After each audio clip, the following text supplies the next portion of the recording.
Hello hi नमस्कार जय जगन्नाथ केमती अछंती समस्ते आशा करूची आपण माने बहुत ही भलरे थिबे तो आमे मध्य बहुत ही भलरे अछु तो खास करी आज आपण मन को पय आपण माने भाबुचंती कि आज खाइबा वीडियो जमा भी नो कारण खाइबा देखि देखि आपण माने बोर हे गलेनी आमे मध्य खाई खाई मोटा हे गलुनी तो आज बहुत जन भाई कमेंट ला कि भाउज कहा से गोटे प्रैंक कॉल कर तो आज प्रैंक कॉल तो निहाती हम से पुणी कहा ऊपर जानी तो सेटा मो वीडियो शेष रे कहबी प्रथम रु कह दिले आपण माने काले देखिबे ठीक अछि तो कहा से तो प्रैंक कॉल करी वीडियो लास्ट रे कहबी आपण माने वीडियो कंटिन्यू करथान तो ठीक अछि त कोन कहछ स्टार्ट करिया बे तो जेहेतु आपण मानकर बहुत सारा डिमांड थिला हां प्रैंक कॉल जे भाउज गोटे प्रैंक कॉल करो माने कहा से तो परिवार तो सेटा निहाती दरकार माने कहा से तो इंटरेस्टिंग होबा दरकार ना आ गोटे मेन टॉपिक नै तो करिया दरकार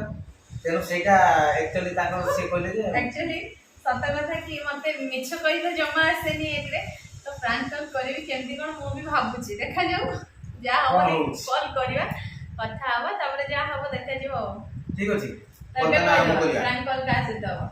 एक बार देखिनी नंबरटा देखिनी सासु माने याको फोन रे लिखाइ जे माने तांकर सासु मोर मा तो ताको सहित करिया ताको रिएक्शन केमती होउची कोन होउची कोन नै सब देखिबा ठीक अछि पूरा रिएक्शन मस्त होबा दरकार तो एपी मम्मी को कॉल तो करी नंबर तो आपण देखिले स्टार्ट करिवे हला तुम लगाओ मु खाली सुनिमी मोर किछि कहबार नै तुम पूरा फल से पूरा मते के सपोर्ट करियो मते किछि कहि आस ठीक अछि चलो तो देखा जाऊ तापर करिया कोन होउची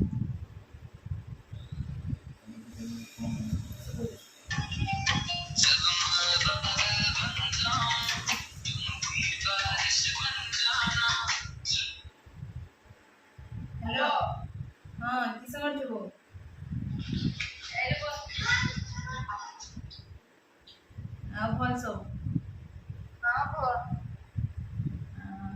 मु घर को जाई थाते छुआ को पठा दो और पासु करे घर को जीवी कि सब पचारे के दो बुलते जीवी मन होला एटा तो एकरा आस्तिल घर बुलते जीव किसे बाई बुलता किसे कथा खाली काला कोन नास्तिलो आसना अदर मन होला जीवी मन बोलला बापा बो कथा जीवी आउस बापा वो कथा किसे बाई मना मन ने पड़ला अब बोले तो फोन लो कथा हो से वीडियो कॉल कर दो ताकि सब सुविधा आई जी घर असुविधा किछि आइनी मु जीवी घर को तू पठा छोड़ जुआ नाही जुआ ड्यूटी आई किसे कथा कहो मत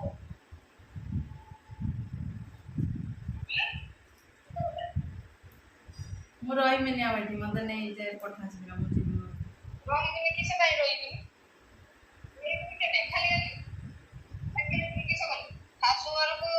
बाहा दे साला पर सासु घर जियो रहइबो बाप घर आके किसे करी हमरा आई ना किसे मु रही में नहीं जा मु मते नहीं जा छी सासुर को पठे दी बोली आ तोर झियो कथा से किछि चिंता नाही बोले ना मोर चिंता नाही सासु झियो बाहा दे साला पर सासु घर बाप घर अब अधिकार नाही सासुर मते पिटी के मार दउती किंतु झियो तार सासुर थाउ हां सासु घर पिटी के बाद के ही पिटी के पिटी तोते काम झगड़ा लागलो ना सासु झगड़ा लागलो ना किसे तो जोई जोई जोई का स्वामी स्त्री सुंदर झगड़ा लागलो स्वामी स्त्री कथा भितर आदि एपोटे के बाकी पटे स्वामी स्त्री कथा रागी कि तू बाप घर पाई मु जीवी मु एते कथा आने से सब बेले गुटे कथा रे सब बेले एटा हलानी सेटा हलानी सब बेले वीडियो करछु ये करछु सब बेले कहबे केना मते मु रही में जा नहीं पर पड़े में मरे घर को किसे पाए घर को आसे घर सासु घर को आसी बेनी बाप घर को एठी कष्ट हो दुख के सही पड़े पिटी के मात्रे में सही पड़े मु रही में नहीं तू आरी तो जई के सपोर्ट कर हला तो जई हला ब तो जियो ताने खराब तो आ जई भलिया करम ना जई भल हां तो जई को टेक हला जियो को मो दाने रही में नहीं तो घर को जाइते न दबो मो दाने जैसे पड़े में आउस ओके के कथा बुझिबा तो आपा आछोटी किसे कथा किसे पाई हैला तापर बुझिया तापर जा खाली कथा तो सावित्री झगड़ा है सावित्री कथा गोरु हारी की तो गाड़ी पड़े आछे मते पिटले की समय हाथटा की समय उठेले तो शेर को पूछिले सावित्री जति स्वामी पिटी दे देंदी किसे कर तबले घर छाड़ी पड़े आछे हाँ मु पड़े में मो बाप ବାପାଙ୍କ ପାଖରେ ରହିବି କିଛି ନା ମୁଁ ରହିବିନି ଏଠି। ବାପଘର ରହିବୁ କେବେ କହ? ଆଜି ଭାଇ ବାହା ହେଇନି କାଲିକି ଭାଇ ବାହା ହବ ତତେ ରଖିବା ନା କତ?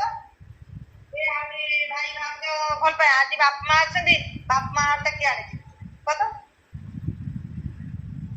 ସେଇ ଘରକୁ ଯିବୁ ମୁଁ ଜାଣିନି ତୁ ଆଉ ଏତେ କଥା କହିନି ମୁଁ ଘରକୁ ପଳେଇବି ମତେ ନେଇକି ଆସିକି ନେଇକି ପଠା ନହେଲେ ମୁଁ ଆପେ ଚାଲି ଚାଲି ପଳଉଛି। ନା ଘରକୁ ଜମା ଗୁଣ ଗାଡ଼ିକି ଆସେ ସେ କଥା ବୁଝା ହବ ବୁଝିଲା ପରେ ଯା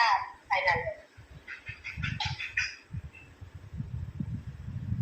ସେମାନେ ତ ଝିଅକୁ ତ ଯେତେ ଅତ୍ୟାଚାର କରନ୍ତି ତୁ କହ ସେଇଠି ରହ ହେଲା। ବାହା ଦେଇ ଦେଇଛୁ ମାନେ ତୋର ଆଉ କିଛି ଅଧିକାର ନାହିଁ। ବାହା ଦେଇ ସାରିଲା ପରେ ବୁଝିବା ବୁଝି ସାରିଲା ପରେ ତାପରେ କେସ୍ କରିବା କି ଥାନାକୁ ଯିବା କି ଯାହା କରିବା ଆଉ ଏବେ କିଛି କଥା ନାହିଁ ସ୍ୱାମୀ ସ୍ତ୍ରୀ ସମାନ ଆଣିଛ ତାପରେ ସବୁ ବିଚାର ନ୍ୟାୟ କରିକି ସିନା ତୁ ଆଣିବୁ ନା ଖାଲି ଖାଲି ଆଣିବୁ ମୁଁ ଘରକୁ ଯାଇ ସାରେ ତାର ତୁ ଆସିକି ବିଚାର କରୁଥିବୁ। ମୁଁ ଯାଉଛି କହିଲା ତ ବାପା ମୁଁ ଆମେ ଯାଉଛେ ସେଇଠି ଥା ତାପରେ ଯାହା କିସ କଥା ହେଲା କିସ ପାଇଁ ମାଡ଼ ଖାଇଲୁ ତାପରେ ଯାଇକି ବୁଝିକି ଆସିଲା ପରେ ତୁ ଆସିବୁ ଆଉ ମାନେ ଛୁଆ ଦିଟା ପୁଅ ଝିଅ ତାକୁ ଛାଡିକି ଛୁଆମାନେ କିଛି କରିବା ତାକୁ ମାଆକୁ ଛାଡିଦେବା ନା ଛୁଆମାନେ କାନ୍ଦିବେନି। କେତେବେଳେ ଆଇବୁ କହ? ମୁଁ ଏଇ 10ଟା ହେଇଗଲାନି 11ଟା ସୁଦ୍ଧା ଯାଇକି ପହଞ୍ଚିବା। ମୁଁ ଖାଇ ନାହିଁ କିଛି ସକାଳୁ କର।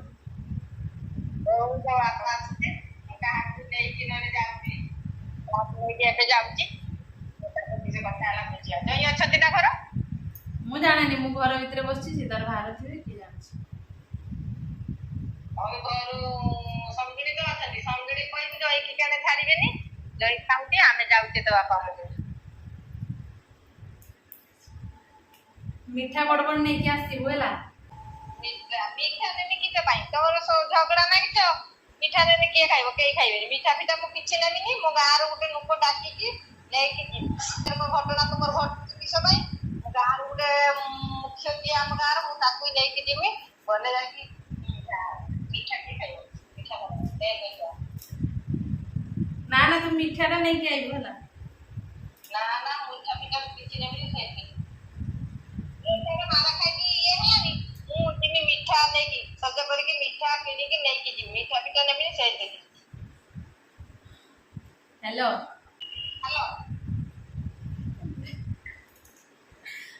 ଖରାପ ଭାବିଲୁ ନାହିଁ ତ? ନା ନା ଖରାପ ଖରାପ ଏଇଟା ପ୍ରାଙ୍କ କଲ୍ ଥିଲା।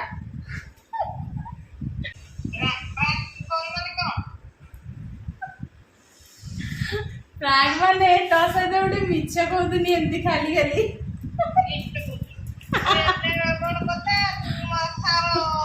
ମିଛ କଥା କହୁ ବାପା ହେଇ ଆସିଲେନି କହିଲେ ମିଛ କଥା ମିଛ ହେଲା କିଏ ତ ବାପା ତତେ ଭଲ ପାଆନ୍ତି ଦୌଡ଼ିବେ। ନା ନା ବାପାଙ୍କୁ ଟେନସନ ହେଇତେ ନା ଏଇଟା ଗୋଟେ ଭିଡିଓ ହଉଥିଲା। ମିଛ କଥା ତୁ ଭାବୁଛୁ ନା ତୋ ଜଇଁ ମତେ ପିଟିଥିବେ ବୋଲି। କହୁଛି ସିରିୟସ୍ ହେଇକି କହିଲା ତୁ କିଏ ବାପା ଇଏ କରିବେ ନାହିଁ ଧୈର୍ଯ୍ୟ ବୋଉ ମୁଁ କହିଲି ତ ଜଇଁ ହଉଛୁ ତ ଜଇଁ ତ ସବୁଦିନ ଭଲ ମୁଁ କହିଲି ଦେଖି ତ ଶାଶୁକୁ ଟିକେ କୁହେ ଦେଖି ଜଇଁର ଗୁଣ ଦେଖି ତ ଶାଶୁ ମା ରିଆକ୍ସନ କିସ ସେଇପାଇଁ ତତେ ମିଛ କହିଦେନି ହେଲା ଖାଲି ମିଛ। ହଉ ହଉ ରଖିଦେ ହେଲା। ଆପଣମାନେ ତ ଦେଖିଲେ एक्चुअली କଥା ହେଲା ଦେଖନ୍ତୁ କେତେ ସିରିयସ୍ ହେଇଯାଇଥିଲେ ଦେଖନ୍ତୁ ସିରିयସ୍ ମାନେ ମାନେ ସିଏ ଜାଣିଛନ୍ତି ଯେ ଆମର କେଭଳିଆ ମାନେ ଆମ ଭିତରେ କେବେ ବି ଝଗଡ଼ା ଝାଟି ଡିଷ୍ଟର୍ବାନ୍ସ ତ ହୁଏନି ଏମିତି ତ ହେଉଛି ଆପଣମାନେ ଜାଣିଛନ୍ତି ଡିଷ୍ଟର୍ବାନ୍ସ ହୁଏ ତଥାପି ଏଇଟା ଗୋଟେ ମାନେ ଏତେ ଗୋଟେ ରିକ୍ସ ହେଇଯାଇଥିଲା ଆକ୍ଚୁଆଲି ସତ ଆପଣମାନେ ତ ଶୁଣିଛନ୍ତି ସିଏ ଯେଉଁଭଳିଆ କଥା କହିଲେ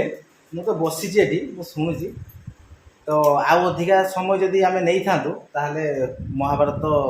ପୁରା ଅଲଗା ଭଳିଆ ଗଡ଼ବଡ଼ ହେଇଥାନ୍ତା। ଆଉ ଗୋଟେ କଥା କହିବି କି ବହୁତ ମା ଅଛନ୍ତି ଯେ ଝିଅକୁ ବାହାଘର ପରେ ସପୋର୍ଟ କରନ୍ତି କିନ୍ତୁ ସେତିକି ମୋ ମା ପାଖରେ ନାହିଁ।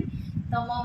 ମୋ ମା ତ ଜାଣି ହିଁ ନଥିଲା ମୁଁ ପ୍ରାଙ୍କ କଲ୍ କରୁଛି ମୋ ମା ଏମିତିରେ ବି ମାନେ ଘରେ ବି କିଛି କଥା ଯେ ଜଇଁକୁ କହିବ ସିଏ ଆହୁରି ଉଲ୍ଟି ମୋତେ ଗାଳି ଦେବ ଜଇଁକୁ ଗାଳି ଦେଲୁ ଇଏ କଲୁ ତ ମୋ ମା କିନ୍ତୁ ଭଲ ତ ସମସ୍ତେ ସବୁ ମା ମାନେ ଝିଅମାନଙ୍କୁ ପାଆନ୍ତି ବଟ୍ ବାହାଘର ପରେ ମୁଁ ମୁଁ ତ କେବେ କିଛି ପ୍ରୋବ୍ଲେମ୍ ନାହିଁ ଏମିତି ଫେସ୍ ନାହିଁ କି ମୋ ବୋଉକୁ କୁହେ ତ ତାପରେ ମୋ ବୋଉକୁ ମୁଁ ଜାଣିଛି ସିଏ ସବୁବେଳେ ଜଇଁକୁ ହିଁ ସପୋର୍ଟ କରେ ଝିଅକୁ ଜମା ସପୋର୍ଟ କରେନି